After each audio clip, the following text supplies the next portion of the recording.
Now, the BNAP Foundation, in collaboration with the Johannesburg Stock Exchange, the JSE, hosted the 2025 Blessing Ngobeni Art Prize Awards. And this event celebrated 11 outstanding emerging artists whose talents and visions have made a significant impact in the contemporary art scene. And so the awarded works were showcased in a compelling group exhibition. It was called the Cartography of Dreams, expertly created by Palesa Suthane. Now, the exhibition introduces dream cartography as a metaphorical approach to mapping personal memories and subconscious experiences. But perhaps to tell us a little bit more, we're joined by Blessing Ngobeni, as well as the Blessing Ngobeni Art Prize winner, Khanyisa Brancon, as well as JSE Acquisition Award winner, Nathaniel Sheppard III. Good morning to all three of you, and thank you. Thank you for being here. Good morning. Good morning. Congrats as well. This is an exciting endeavor. Blessing, perhaps I can start with you, and if we're looking at the overarching theme, the collaboration as well, the importance of having these conversations, mapping out what this all means for our social, political reality.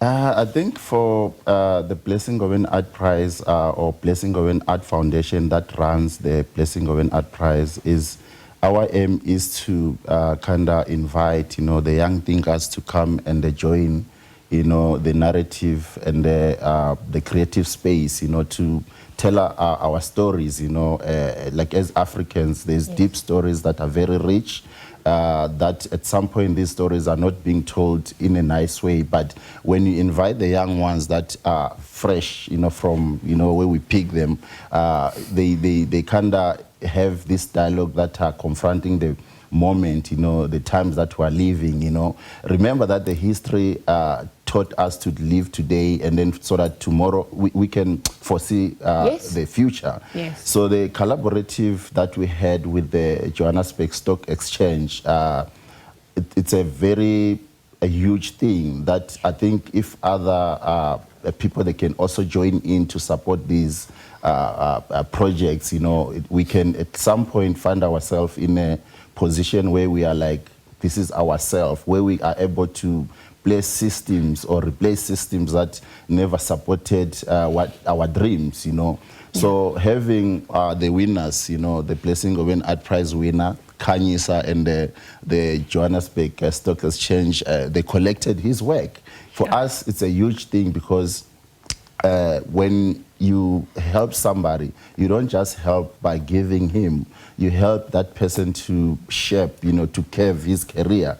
So as they are here, I mean, it's their time to shine and to be able to start the narrative, start the talk, start the conversation with the world, and showcase what they know. Yeah, absolutely. So let's bring our winners into the conversation. Khanyisa, I wanna go with you first. Firstly, congrats, and perhaps as you shed some light, because it's literally in your name now, dream cartography, which is obviously the science of mapping. Tell us about how you infuse that through what is happening on the subconscious, what is happening with memories as well, what we choose to remember, what we choose to forget as well. What conversations were you evoking through your work?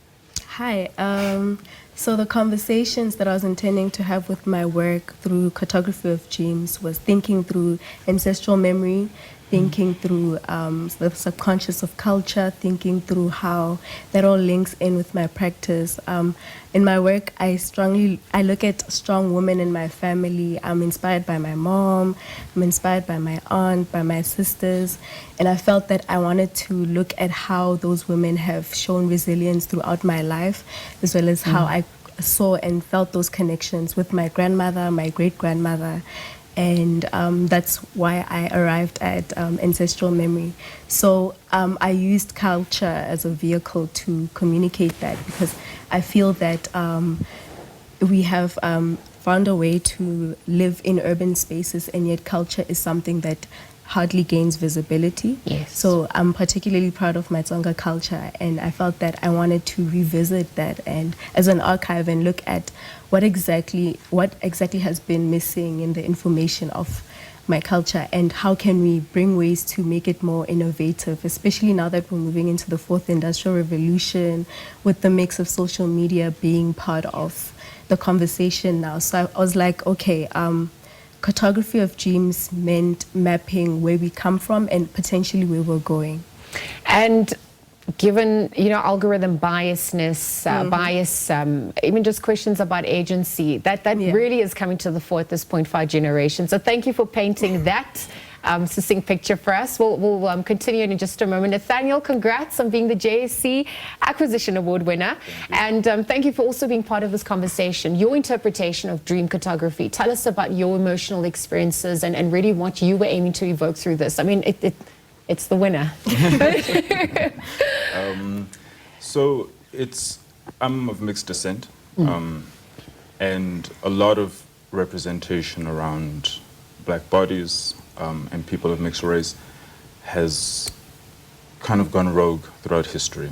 A lot of my work has to do with digging through the archive of media and representation and text, particularly works that have to do with African politics and politics and history of the diaspora. And digging into these archives and collaging images and media that weren't necessarily intended to empower me and my predecessors.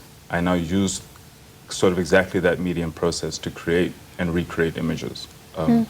So sort of in short, I use collage and the archive to sort of deal with my history as someone who's mixed race, and also to find my own culture as a practitioner, and find my own aesthetic, as someone who pulls from so many different sources. Yeah, well, with so many bloodlines coursing through you, and perhaps you creating your own third culture, following, your origins. Tell us a little bit more about what emerged. What were the challenges that you had to confront, your own inertia, but perhaps also what do you celebrate the most? The challenges I think I had to overcome, especially in this process, was how to talk about painful histories without alienating people, without villainizing people. I think I'm also at a point in this conversation around how do I share it with a broader audience from a more empowered sort of position. And I think using the archive and not necessarily inventing something new is sort of an empowering performance to be able to use words and things that were meant to oppress and actually use it to hopefully uplift.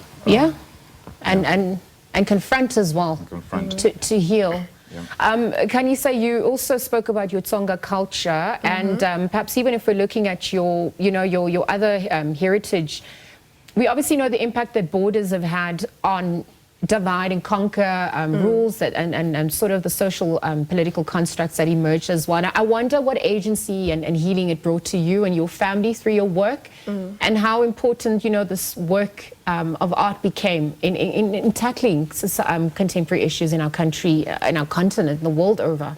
Yeah, I'm glad that you asked that, because I've been grappling with this question for the past 4 years.